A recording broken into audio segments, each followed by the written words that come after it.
This is for the fathers around the globe. We love you more than you'll ever know. For the strength you gave me, you're truly amazing. Happy Father's Day. Place you on the highest pedestal. We love you more than you'll ever know. You chose to man up, you chose to stand up. Happy Father's Day. From my first breath to my first steps, Pops, you took me under your wing. So I'm under a king, which means I was destined to achieve anything, realize any dream, success. Hello anglers, this is Anglers 48 and welcome to the Anglers 48 show. Thanks for tuning in. Hope everybody's doing fine. What are we going to be talking about today, guys? Well, I'm going to be talking about two particular fishing spots that I have been to. I don't frequent that often, but these spots have produced fish for anglers, and I just wanted to share them with you. Now, one of these fishing spots is on the south side of Port Mansfield. It is a sandbar, right? It's a sandbar, and I was there this past weekend. Unfortunately, it didn't produce for anglers, but I do know that in certain tides, there's a lot of bait activity, and with that bait activity, you're gonna find a lot of trout, flounder, and a lot of reds, right? So I went ahead and went to Google Maps, and I'll be showing you the map up here of the sandbar. A lot of people visit the sandbar. Others may have seen anglers out there. You're usually going to see them off the boat or off the kayak. From a distance, you may even see them in ankle deep water, knee deep water.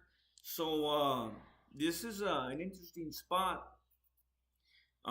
This spot I've been to maybe about 5 to 8 times, in my life, and maybe twice I've had success. A couple of other times I've been skunked.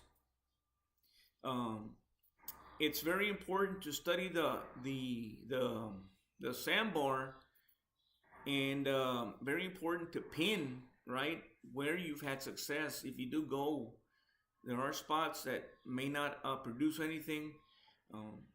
This sandbar is about 1.8 miles from the south side boat ramp. It usually takes me about maybe 25 minutes on the kayak. Again, I'm going 3 mile an hour. So it's about 25 minutes to get there. You can get off, you can fan cast. I tried doing that this weekend, and unfortunately it didn't produce for me.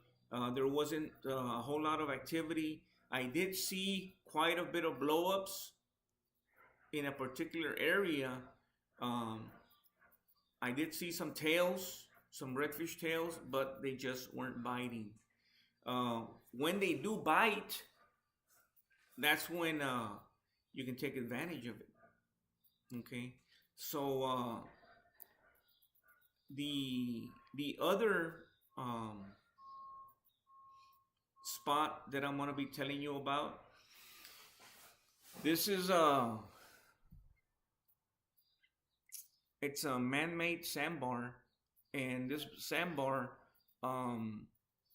is east of the town, right?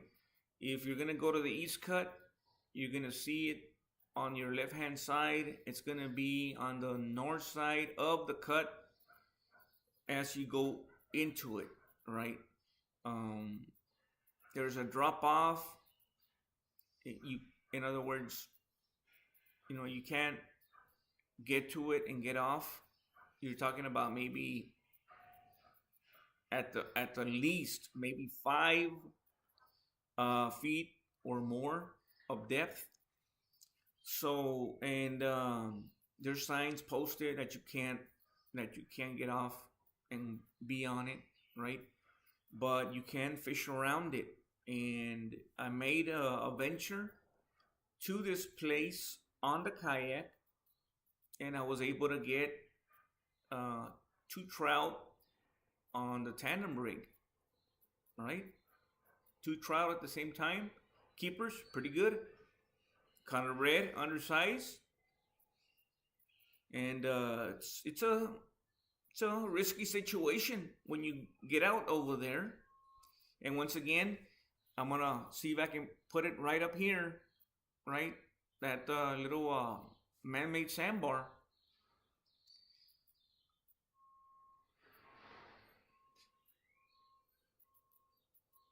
When you go in a kayak, right? Anything can happen, and there, here I go again with safety. A couple of us anglers have flipped the kayak. You wouldn't want to flip the kayak in open water, especially in deep water. So you can work around this bar. There's a lot of trout in that area, a lot of reds. So I caught those fish, maybe about 8 months ago. And then I didn't want to go and venture around it simply because you're risking not being able to make it back. Since I have a trolling motor with the battery, you're risking using up all the battery energy and not being able to make it all the way back to the launch.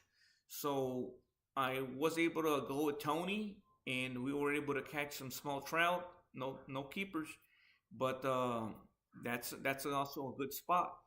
If you're one of those anglers that likes to seek different places, go far, that would be another spot that you can try. The south side, typically is a spot that I like to go when I believe that either I'm getting to the north side too late and there's going to be quite a bit of anglers, or when there's a northerly, right? So venturing very, very far away from town, I'm not too comfortable with. Now, if there's 2 or 3 anglers doing that, that's a plus. You got a lot of help. Anything goes wrong, you got your buddies there. So, yeah. Those are, once again, the 2 spots that we're going to be targeting. And if I go out there, it's probably going to be on Tony's boat, hopefully in the future. But I just wanted to touch base on those spots right there. The distance from the boat launch on the south side to that little island is about 3 miles. So I did about 6 miles going all the way to that little island and back, right? Yeah, that's a pretty good distance right there. I was dragging the lure on the way back and to that little island, and I was able to catch some undersized trout along the way. But sometimes you get a little lucky, and you get a keeper. So what else? Let's see what this coming weekend brings, guys. What is it gonna bring? Not exactly sure. Right now it's a Sunday morning. Beautiful. Do see a little bit of a breeze, a little chilly. It was about 48 degrees this morning. So we'll see what happens this weekend. Tony, he's itching to go on his boat. So maybe we'll go on his boat. Yeah. Follow me on this podcast, guys. I'm gonna continue to be bringing videos once or twice a week. Also, I'm doing some posts, different little topics, questions, just to keep the mind fresh as far as anything related to fishing. I'll see if I can put it up there. And once again, I greatly appreciate you guys following along in the channel. I'll leave you with that, guys. Until next time, from Far Texas, in the Anglers 48 show, Anglers 48 signing off. Thanks for watching.